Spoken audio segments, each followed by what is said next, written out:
سلام ګرانو قدرمنو کتونکو د افغان پښتو ټیپس چینل ستاسو خدمت حاضر یم. ګرانو کتونکو زموږ نوې ویډیو ده چې څنګه کولی شو د یوټیوب لپاره یې کله چې تاسو یو چینل جوړ کړئ د هغه لپاره چې د هغه واچ ټیم او سبسکرایبر کړئ تاسو باید د هغه لپاره یو ایډسنس اکاونټ هم جوړ کړئ. نو دن تاسو ته دا طریقه ښیم چې څنګه کولی شو تاسو د یو چینل لپاره یو نوی ایډسنس اکاونټ چې د هغه جوړ کړئ. مکمل طریقه تاسو ته ښیم په دې ویډیو کې. نو د ټول نه مخکې به تاسو کله چې د خپل چینل ته راسئ مونیټایزیشن پیج ته به راسئ او دلته به تاسو د چینل 3 سټپه ښکاري.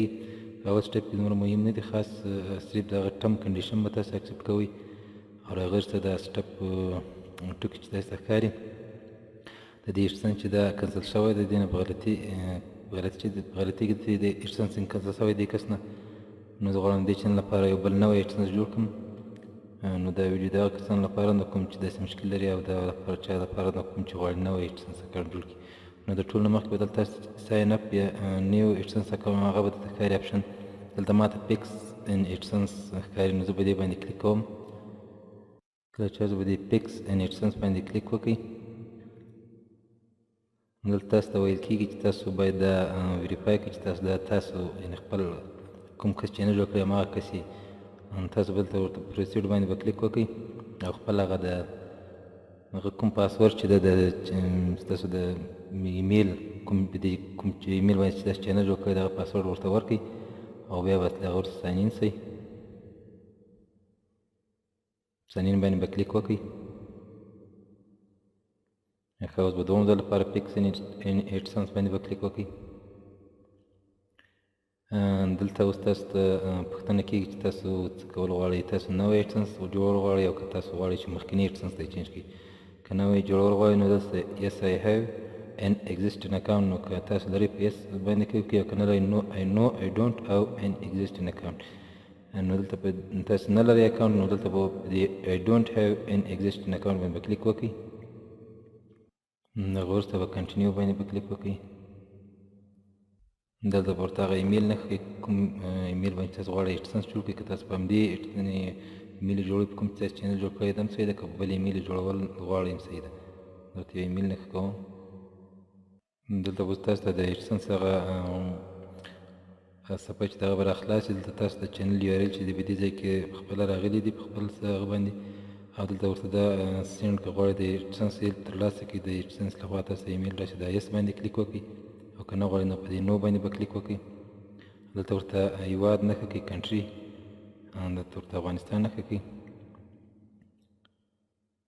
او له هغه وروسته دا yes I have read and accept the agreement دا به ورته نښه کړئ او create account باندې به کلیک وکړئ. get start باندې به کلیک وکړئ. دلته تاسو د پیمنټ ادرس ډیټیل دلته باید تاسو هغه معلومات ورکړئ کوم چې تاسو بانک اکاونټ جوړول، یعنې تاسو خپل معلومات ورکړئ کوم چې تاسو بانک اکاونټ جوړول غواړئ. یعنې دلته تاسو کې د چا په نوم د ادرس د ایډسنس چا په نوم جوړول غواړئ. دلته په وځای کې تاسو خپل نوم به ورته ورکړئ او دلته ورته ادرس 1 ادرس 2 او سیټي ده، یعنې تاسو کوم ښار کې اوسېږئ د هغه پوسټل کوډ به ورکړئ، ټلیفون نمبر به ورکړئ. زه دا ټول ورکوم.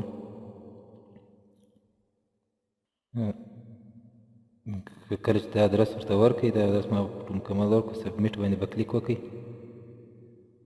ښه دلته اوس یو بل هغه هم زیات شوی مخکې که به تاسو سیم کارت نمبر ورکوم صحیح ټلیفون نمبر که نو مشکل نه و خو دلته باید تاسو سیم کارت نمبر ورکړئ او هغه ته یو کوډ راځي هغه به تاسو باید بیرته په دې ځای کې ورکړئ چې څو تایید چې دا ستاسو نمبر په دې ځای کې دا مخکې نو دا اوس غواړئ دلته به ورته خپل ټلیفون نمبر ورکړئ او د ټلیفون نمبرو سره به د جمع یا د پلس نښان چې دا به ورته ورکړئ، ځکه چې که تاسو صفرونه ورکړئ هغه نه منل کېږي. بیا دا ګیټ ویریفیکیشن کوډ چې دا کار نه کوي. تاسو ورته د جمع یا د پلس نښان ورکړئ نو تاسو د صفرو په ځای د 2 صفرو په ځای باندې به دا ورکړئ او کله چې دا ورکړئ نو بیا په ګیټ ویریفیکیشن کوډ باندې چې کلیک وکړئ تاسو ته به هغه کوم پین کوډ چې ده د ایډسنس لخوا هغه به ستاسو ټلیفون ته واستوی شي او هغه به راواخلي او بیا به په دې ځای کې هغه کوډ بیرته چې کله چې هغه تاسو ترلاسه کړئ اوس په دې ټیکسټ میسیج کلیک وکړئ SMS باندې نو دغه وروسته تاسو ته کوډ استول کېږي. که تاسو هغه ونه استول شي نو بیا د کال هم کېدی شي هغې ته کال کې هغه نمبر تاسو ته ښیي. دلته اوس هغه نمبر ورکړئ زما هغه ته دا میسیج ورسېد، زه ورته نمبر ورکوم.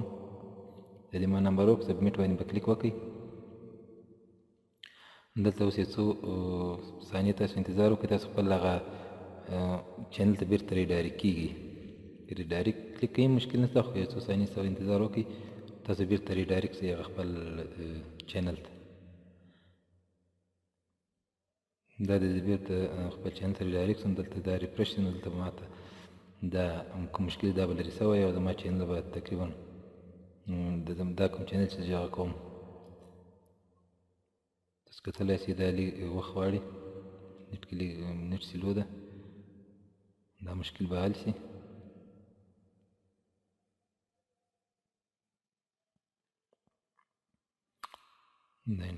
تاسو کتلی شئ دا هغه مشکل چې و هغه حل شو.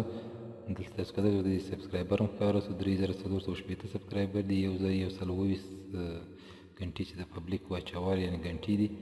نو کله چې دا پلس دا مخکې د ریوز د وجې یو ځل هغه شوی ده، ریجیکټ شوی ده، یعنې نه ده مونیټایز شوی. نو داسې دویم ځل لپاره د هغه کمپلیټ کړي، نو بیا چې کله اپلای وکړي نو دا مونیټایز کېږي. خو د دې ایډسنس هغه مشکل چې و هغه حل شو. نو تاسو زموږ نوې ویډیو د دې په خاطر وه چې تاسو نوی ایډسنس څنګه جوړوسی. تاسو که نوی ایډسنس جوړوئ په دې طریقه یې جوړولی شئ. دا زموږ نوې ویډیو. تر بلې ویډیو پورې ماته اجازت راکړئ. د الله په امان ښه وخت.